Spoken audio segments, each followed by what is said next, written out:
नमस्कार, बहुत स्वागत आप सभी का। आपके साथ मैं हूं पूजा सचदेवा। भिवानी की 19 साल की मनीषा, जो प्लेवे स्कूल में टीचर थी, मौत हो गई।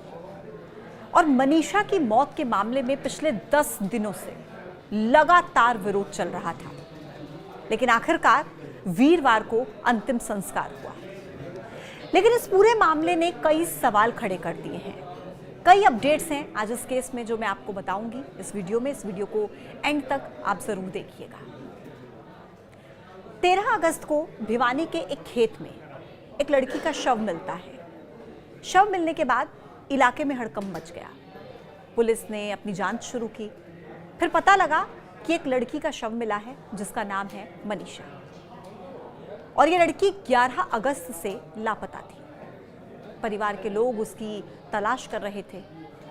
मनीषा एक प्ले स्कूल में टीचर थी। 11 अगस्त को वो निकली थी, स्कूल से निकली थी, लेकिन उसके बाद वो अपने घर वापस नहीं लौटी।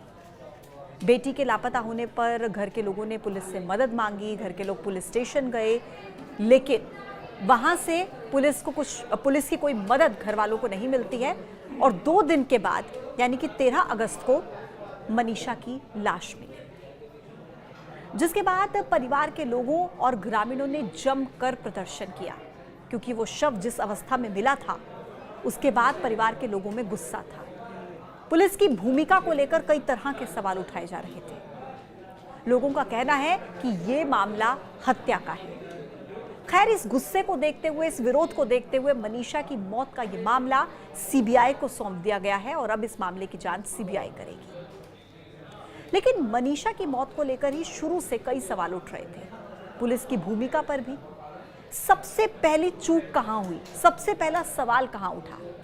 11 अगस्त को जब मनीषा लापता हो गई, परिवार के लोगों ने पुलिस को शिकायत दी कि बेटी घर नहीं लौटी है, लेकिन पुलिस ने कोई एक्शन इस पर नहीं लिया। कहा कि बेटी बड़ी है, जल्दी वापस लौट आएगी। फिर 12 अगस्त को पुलिस केस तो दर्ज कर लेती है, लेकिन मनीषा की तलाश में पुलिस ने कोई सर्चिंग नहीं की, कुछ नहीं किया। अब इस मामले में पुलिस ने 2 दिन तक कोई पहल नहीं की। फिर पुलिस को कुछ लोग ये जानकारी देते हैं कि लोहारू के सिंघानी गांव में नहर के पास खेतों में एक शव मिला, और जांच में पता लगा कि ये लाश ढानी लक्ष्मण की बेटी मनीषा की है। शव की शुरुआती जांच हुई, जिसमें कहा गया कि मनीषा की बेरहमी से हत्या की गई। बेटी के हाल को देखकर ग्रामीण परिजन सब भड़क गए, और फिर भिवानी अस्पताल में पोस्टमार्टम हुआ, जिसके बाद परिजनों ने मनीषा का शव लेने से इनकार कर दिया। मामले ने खूब तूल पकड़ा। पुलिस की लापरवाही की खबरें उजागर हुई। तो नायब सैनी सरकार ने एसपी मनबीर सिंह को पद से हटा दिया। लोहारू थाने के 5 पुलिसकर्मियों को इस पूरे मामले में सस्पेंड कर दिया गया। 5 दिनों तक इस पूरे केस में धरना प्रदर्शन चलता रहा, और फिर अचानक से 18 अगस्त को इस मामले में पुलिस ने यह दावा किया कि मनीषा ने आत्महत्या की थी, कीटनाशक खरीदकर पी लिया था। सुसाइड नोट भी एक वायरल हो जाता है।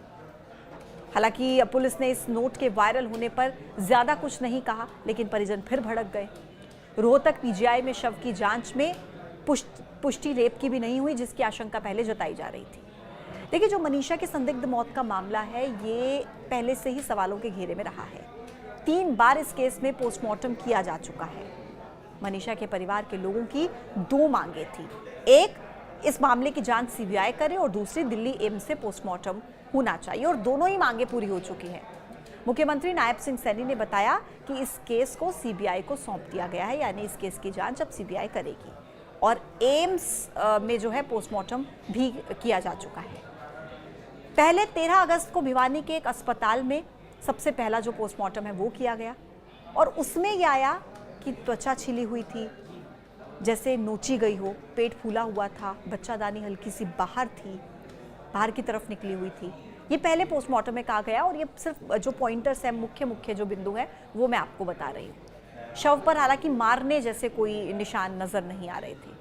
अब कीटनाशक मनीषा ने पिया है ये क्योंकि कहा जा रहा था, तो ऐसे में कुछ झाग के निशान या खून के निशान होने चाहिए, लेकिन पहले रिपोर्ट में ये आया कि ऐसा कोई भी मतलब झाग का निशान या खून ऐसा कुछ नहीं मिला। हालांकि गर्दन पर 29.5 × 16 सेंटीमीटर का घाव जरूर था। 29.5 गुना कर दीजिए 16 सेंटीमीटर का ये घाव उसकी गर्दन पर था, यानी कि 48 घंटे के बाद जो रिपोर्ट सामने आती है उसमें जो मामला है वो कहीं ना कहीं हत्या जैसा लग रहा था। लेकिन सवाल ये थी कि जो पहले पोस्टमार्टम में शव की हालत बताई गई थी कि 48 घंटे के अंदर ऐसी हालत हो सकती है। परिजनों ने कहा कि ये हत्या है। फिर दोबारा से 15 अगस्त को स्वतंत्रता दिवस के दिन दूसरा पोस्टमार्टम इस केस में होता है और दूसरा पोस्टमार्टम होता है पीजीआई रोहतक से। उसमें था कि जो घास फूस थी वो बालों में फंसा हुआ था, चेहरे पर जो त्वचा है वो सड़ चुकी थी, आंखें धसी हुई थी। हालांकि पहले रिपोर्ट में कहा गया था कि आंख जो थी वो गायब थी, लेकिन दूसरी में कहा गया कि धसी हुई थी। रीढ़ की हड्डी में इंजरी की बात दूसरी रिपोर्ट में कही गई, कहीं खून या सूजन नहीं थी ये भी हालांकि कहा गया। स्वास्थ्य नली का हिस्सा अलग होकर पड़ा हुआ था। दूसरी रिपोर्ट में मतलब ये सब कुछ लिखा गया कि जो इंटरनल ऑर्गन है, पेट या और जो आंतरिक अंग है वो गायब थे, आंखें, कोर्निया ये सब धसा हुआ था। अब इस रिपोर्ट में ये कहा गया कि कोई, यहाँ पर भी यही था देखिए कि कोई झाग नहीं मिला। अगर किसी ने कीटनाशक या जहर जैसा कुछ पिया है तो कुछ तो झाग मुंह से निकला होगा, लेकिन ऐसा कुछ नहीं मिलता है। दोनों रिपोर्ट्स की अगर बात करें तो दोनों रिपोर्ट्स में अलग अलग बातें सामने आती हैं, काफ़ी कुछ फ़र्क दोनों रिपोर्ट्स में सामने आता है। वहाँ की रिपोर्ट में ये मामला कहीं ना कहीं आत्महत्या में तब्दील होता हुआ नजर आया। जहर खाने से मौत की बात कहीं ना कहीं सामने आ रही थी। हालांकि पीजीआई रोहतक के डॉक्टर ने कहा कि मनीषा के साथ कोई दुष्कर्म जैसी घटना नहीं हुई है। घुटनों पर हाँ छोटे छोटे निशान मिले हैं, शरीर के अंग के टुकड़ों की भी जांच की गई है और गर्दन पर जो निशान मिला है लग रहा है कि जानवर ने काटा है। लेकिन इसके बावजूद मनीषा के जो परिजन हैं वो माने नहीं और उन्होंने कहा कि ये पोस्टमार्टम दिल्ली के एम्स में होना चाहिए और फिर दिल्ली के एम्स में पोस्टमार्टम होता है। एक और अपडेट आपको मैं दे दूं, इस केस में अब लॉरेंस बिश्नोई की भी एंट्री हो चुकी है। बिश्नोई गैंग ने सोशल मीडिया पर पोस्ट करके चेतावनी दी है। कहा है कि अगर पुलिस न्याय नहीं दिला पाई तो हम कातिल को खुद मौत के घाट उतार देंगे।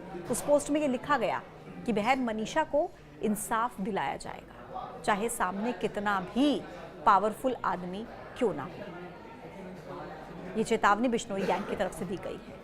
परिवार के लोग, गांव के लोग हालांकि अब भी इंसाफ की राह तक रहे हैं। अभी तक कोई भी गिरफ्तारी इस पूरे मामले में हुई नहीं है। अब ये देखना होगा कि मनीषा की संदिग्ध मौत का मामला आखिर क्लियर कब होता है। क्या सीबीआई अब मनीषा को इंसाफ दिला पाएगी? क्योंकि इस पूरे मामले को लेकर जिस तरीके से रिपोर्ट सामने आई है, पहली 2 पोस्टमार्टम रिपोर्ट सामने आई है और उसमें काफ़ी कुछ डिफरेंस मिलता है, तो कई तरह के सवाल वहाँ पर खड़े होते हैं। पुलिस की भूमिका को लेकर यहाँ पर कई तरह के सवाल खड़े होते हैं। हालांकि अब इस पूरे मामले की जांच सीबीआई ज़रूर करेगी, लेकिन एक सुसाइड नोट बरामद हुआ है बैग से मनीषा के। ये बात पुलिस की तरफ से कही गई थी कि उसमें कुछ आधार कार्ड और अन्य डॉक्यूमेंट्स भी मिले और एक सुसाइड नोट भी मिला है, जिसको लेकर मनीषा के पिता ये कहते हैं कि मेरी बेटी अंग्रेजी में नहीं लिख सकती है और मेरी बेटी आत्महत्या नहीं कर सकती है, ये मैं दावे के साथ कह सकता हूँ। लेकिन उसके बावजूद अभी तक इस पूरे मामले में कोई गिरफ्तारी नहीं हुई है।